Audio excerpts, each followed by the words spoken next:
High খেলাপ্রেমিক দর্শক, আশা করি আপনারা সকলে ভালো আছেন। আজকে বাংলাদেশের ডু অর ডাই ম্যাচ, অলিখিত একটি সেমিফাইনাল পাকিস্তানের এগেনস্টে।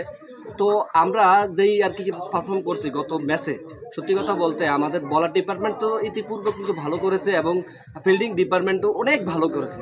এজন্য আমরা মানে তীরে এসে তুড়ি ডুবে গেল এরকমটাই অবস্থা। তো 140 রানে আমরা ঠকছি, ডাজেন্ট ম্যাটার, কোনো ব্যাপার না, কারণ ইন্ডিয়ার সাথে আমরা যে এতটুকু খেলতে পারছি সেটা আমাদের জন্য অনেক বড় একটা অ্যাচিভমেন্ট। তো সেই জায়গা থেকে কোথায় লেকিংস আছে সেই জায়গায় এক্সিকিউশন করে আজকের ম্যাচে কিন্তু অ্যাপ্লাই করতে হবে। কিন্তু চূড়ান্ত ম্যাচের আজকের শেষ ম্যাচ এবং অলিখিত একটা সেমিফাইনাল, এই ম্যাচটা যেন আমরা অ্যাটলিস্ট জয় করে সেই আবার ফাইনালে যেতে পারি, সেই ইন্ডিয়ার এগেনস্টে জিতেই আমাদের একটা মেকা হিস্টোরি করতে পারি, মানে আমাদের এশিয়ার ভিতরে। তো আমাদের কোনো রকম কোনো কাপ ছিল না, আইসিসি কাপ নাই এবং কোনো ট্রফি নেই।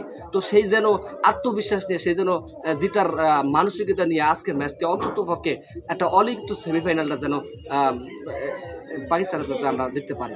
শুভকামনা থাকবে team tiger. Best of luck team tiger. That's all.